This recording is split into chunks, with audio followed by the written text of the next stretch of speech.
The following is transcribed. Welcome to Bat-Supe, the never nutritious, definitely delicious podcast dedicated to the old-time radio adventures of Superman and the dynamic duo. Buckle your utility belts for lots of embarrassment, plenty of reimagining, and missing persons galore. Before we get to today's adventure, let's pause for this important message. They say preparation is the key to success, boys and girls, and that's why we at Bat-Supe always want you to be prepared. And now that you're all busy collecting those swell Bat-Supe can lids, we want you to be ready for anything. Like accidentally slicing your finger or hand open on the sharp edge of the lids. That's why each specially marked can of Bat-Supe comes with a ready-Freddy, amazing adhesive bandage right under the label. Yes, sirree, Bob, those bandages are your Johnny on the spot should any accidents happen while you're getting those can lids ready to send in for, well, but I can't tell you that until next time, gang. So, keep listening. Meanwhile, have your mom keep stocking up on never nutritious, definitely delicious Bat-Supe, and keep saving those can lids for a swell treat that won't be beat. Bat-Supe, available wherever fine podcasts are sold. Some days you just can't get rid of a bomb.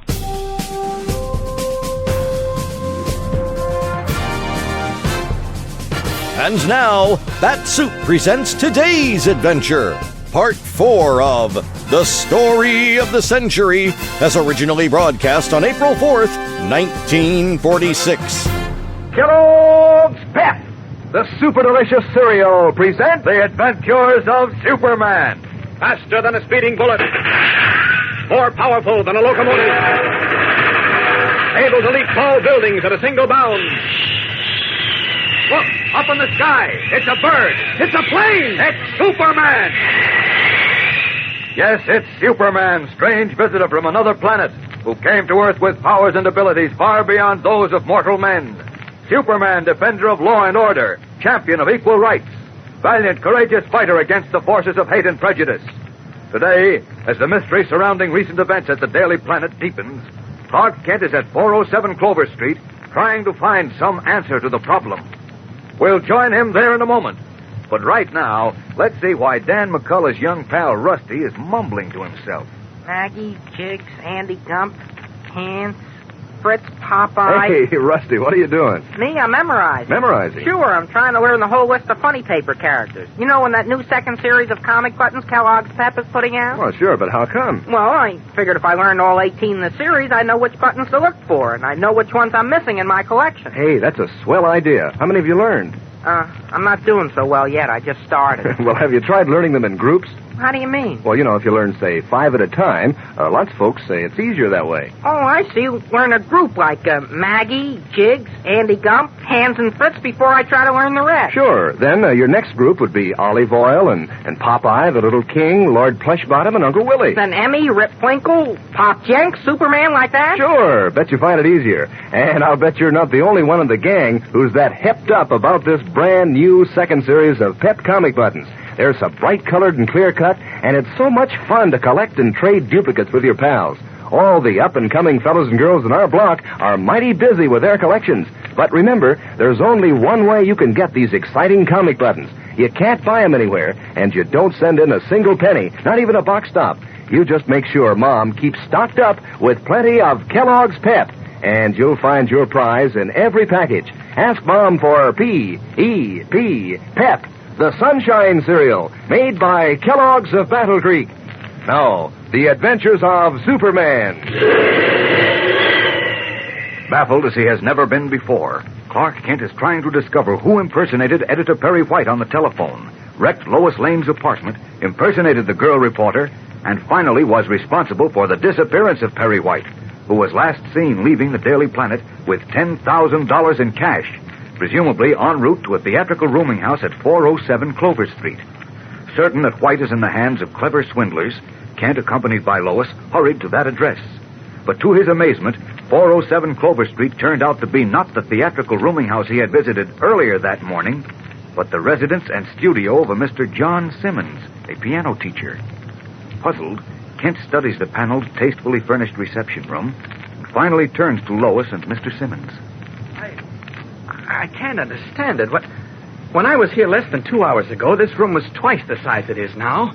It had faded wallpaper and autographed pictures of old-time actors and actresses, and the furniture was falling apart. You're mistaken, young man. And it was a theatrical rooming house. I talked to a Mrs. Walsh, the landlady, in this very room. You're mistaken, young man. I tell you, I'm not. I've occupied this house for 18 years.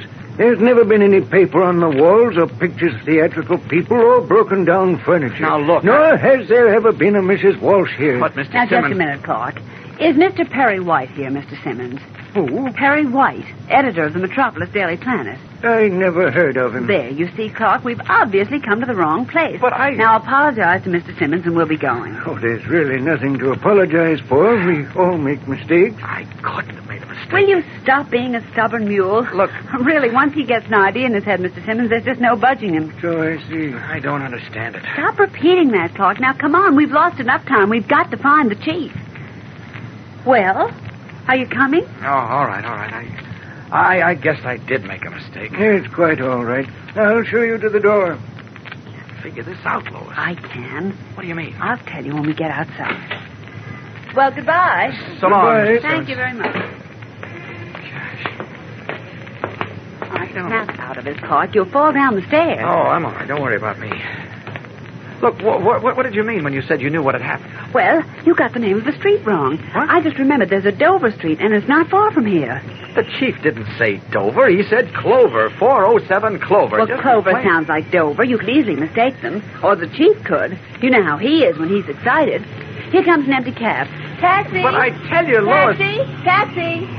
No, wait a minute. Maybe you're right. If I did mistake the name, that would account for information telling Jimmy there was no telephone for a Mrs. Walsh on Clover Street. Of course it would. Come on, let's get in a taxi. Okay. Yes, ma'am. But where was I this morning? Now, how do I know? But you weren't here. Where to?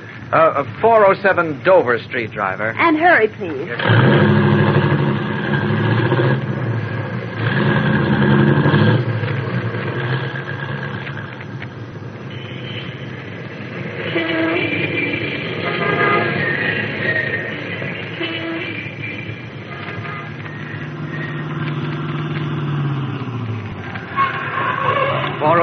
Dover. Here you are, driver. Keep the change. Thanks, Mike. Come on, Lois. Wait a minute, Clark. 407 is a vacant store. Now, there's an apartment above it, but it's certainly not the place I visited this morning. Oh, well. Come on, let's check anyway. Here we are. Here's the entrance. Well, what are you waiting for? Oh, I guess I'm a little nervous. You don't have to be. You're with me. That's a great help. What? Okay. Look, the name on the bell is Anthar. George Anthar. Well, ring it. That's what I'm doing. Oh, there's the buzzer. Come on, let's go. Gosh, those stairs aren't very well lighted. No, I'll hold your arm. All right, come on, up we go. We shouldn't have come here alone, Clark. Relax, will you? It's easy to say relax, but I don't like this one bit. Don't worry. Oh, why did I ever let myself be talked into this? What was that? Oh, The door opened on the first landing. I don't see anybody. Yes, look. There's a man standing at the door. Come in, my friend. Let me do the talking, Lois. My name is Clark Kent. Are you expecting me? Your friends are expecting you, Mr. Kent. My friend? Oh, yes, I see. This is Miss Lane. Do step in, Miss Lane. Why, thank you. If you will come with me, I will summon your friend. We should have brought the police, Clark. Relax. Now, Just step in through these curtains, please. we should. Sure. Go ahead. Nobody's in there. There isn't much light in here. Our departed friends do not like the light. Departed? Hey, wait a minute. Is that a crystal ball on the table? Yes. You're a fortune teller. I beg your pardon. I object to that vulgar term in reference to my ancient and honored profession. I am a spiritualist, if you please. A medium through whom you may converse with the spirits of your dear departed. Oh, Clark, a spiritualist. I thought you said my friends were expecting me. They are, young man. Those friends who have passed beyond their earthly confines. May I ask why else you came to me? A slight mistake on the young lady's part. She was sure Clover Street meant Dover Street, you see. I don't understand. Well, frankly, neither do I. I'm sorry to have taken your time, Mr. Anthar. Yes, goodbye, Mr. Anthar.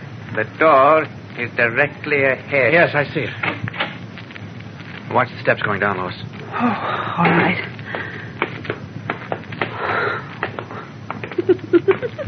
Well, what's so funny? Just the reaction, I guess. A spiritualist of all things. Say, maybe he could have told us what happened to the chief at Bat. Oh, don't joke about this, Lois. You're right, I shouldn't. Something terrible may have happened, Mr. White. Clark, wait a minute. What is it? Well, You know, I just remembered. What? There's a Stover Street in Metropolis. Oh, so what? Well, don't you see? The chief might have said Stover, and you thought he said Clover. A few minutes ago, you were sure he said Dover. Well, maybe it was Stover. Now, let's try 407 Stover. No, wait a minute, Lois. We can't keep running around in circles. Well, now, that's a perfectly natural... I'm starting to think this is all a bad dream. Well, believe me, it isn't a dream. But how could I have gone to a rooming house which apparently doesn't exist? I don't know, unless you... Unless I what? Nothing. Oh, I know. You think I imagined all this. No, I didn't say that. But you think it. Well, I didn't. Here, wait a minute. Come on in this drugstore. What are you going to do I now? want to make a phone call. Let's see if I have a nickel. I think I have a nickel. What? No, I haven't. Yeah, I have one. Oh. Are you going to call Inspector Henderson again? No, I'm going to call Jim at the office. But what for? Well, it's just possible that when I didn't arrive where I was supposed to with the money, the chief or his impersonator called the planet again. Oh. Let's see if it... Oh, hello. Jim Olsen, please. This is Clark Kent. And that's our only hope, Lois. If there was any... Oh, hello. Miss Backrack? Clark Kent. Is Jim Olsen there? He what? What? Wait a minute. Say that again. What? What Just is a minute, it? Lois, please. Yes, go on, Miss Backrack. When was this? Where? I see. Yes, I'll come right over. Goodbye. Clark, what is it? Clark, answer me. Clark. Strangely silent, Clark Kent stares into space as Lois tugs at his sleeve. What has happened now? We'll return in a moment for the startling climax of today's episode. But first, here again is your announcer. You know, gang, you're missing out on something the other kids are having a lot of fun with, unless you're collecting that brand new second series of comic buttons from packages of Kellogg's Pep. Sure, you're going to be out in the cold when the fellows and girls compare notes and tell how many different buttons they've collected so far and swap their duplicates. So better hop to it. There are 18 different buttons in this new second series, you know. Each one with a speaking likeness of one of your favorite funny sheet characters. Done up in full comic strip colors, too. Bright and eye-catching as can be. Looks swell pinned on your jacket or dress or cap. And you know the best part is, you don't have to send in a single penny for these snappy new comic buttons. Not even a box top. Fact is, you can't buy them anywhere. But you can ask Mom to get you a package of that super delicious whole wheat flake cereal, Kellogg's Pep. Inside each package, there's a thrilling prize for you. Remember, that's P-E-P, Pep, the Sunshine Cereal, made by Kellogg, the greatest name in cereals. Now, back to the adventures of Superman. Clark Kent has just phoned the Daily Planet from a drugstore. And now, outside the booth, he faces Lois Lane. Clark, what is it? What's happened? Jim. What about Jim? He received a phone call about half an hour ago. Yes? He thought it was from me. From you? Yes, Miss Backrack answered the call first. She thought it was me, too. The man, whoever he was, said he was me, and he spoke exactly like me. Good heavens. He told Jim to get the $10,000 from Darwin, the cashier, and bring it to a certain address. But what address? I don't know. Miss Backrack didn't know. Jim didn't say. He just got the money and rushed out. And now Jim's gone, too. Jimmy Olsen gone, too. Apparently the victim of the same clever gang that trapped Perry White. And Superman helpless to aid them as he seeks desperately for a way through the tangled, baffling maze of mystery. What will happen next? Tomorrow's episode is tense and exciting, fellows and girls, so don't miss it. Tune in, same time, same station, and follow the adventures of Superman. Fellas and girls, be sure to follow the adventures of Superman. Brought to you every day, Monday through Friday, same time, same station, by the grand old Kellogg Company of Battle Creek. And for other thrilling adventures of Superman, see your local newspaper. Superman is also a copyrighted feature appearing in Superman DC publications. Say, how about being a pal to your dog like he is to you? Do him a good turn. Treat him to Kellogg's Grow Pup dog food. It's so full of meaty flavor, and there are 3 different kinds to pick from. There's Grow Pup Ribbon, Grow Pup Meal, and Grow Pup Pellets. You can give your dog the kind he likes best because they all have what it takes to help keep him right on the beam. For lots of muscle, for strong bones and teeth, ask Mother to base your dog's diet on Kellogg's Grow Pup every day. And be sure to be with us tomorrow for the thrilling adventures of Superman. This is the Mutual Broadcasting System. That was part 4 of The Story of the Century from the Adventures of Superman. As always, thanks for listening and for your support. If you haven't already, be sure to subscribe to Bat-Supe wherever you get your podcasts. Tell a friend to listen to Bat-Supe. They'll thank you. You can also like us and reach out on Facebook and subscribe to us on YouTube. Bat-Supe is now a proud member of the Moonlight Audio Theater family of podcasts. Visit them at moonlightaudio.libsyn.com. That'll wrap things up for this episode of Bat-Supe, but be sure to tune in next time when you'll hear Candy Myers say, "Well, I'll do everything I can, but frankly, the way you tell it, this case has me buffalo." Before the next exciting scenes of our adventure, please permit us to pause for a meeting of the Law and Order Roundtable, conducted by the Green Hornet. Good evening, friends. If you are between the ages of 15 and 21, please stop, think, and listen, because this message is intended especially for you. Undoubtedly, most of you are preparing yourselves now for the job of tomorrow. That's great. Keep up the good work.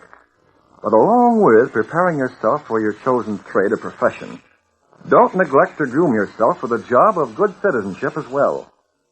Young Americans, America's hope for the future is in your hands. And that's why it's vitally important that you be well equipped to practice good citizenship, which in the final analysis is the foundation of good government. Incidentally, good government will not tolerate crooked politicians and dishonest officials. Consequently, racket cannot thrive or even exist.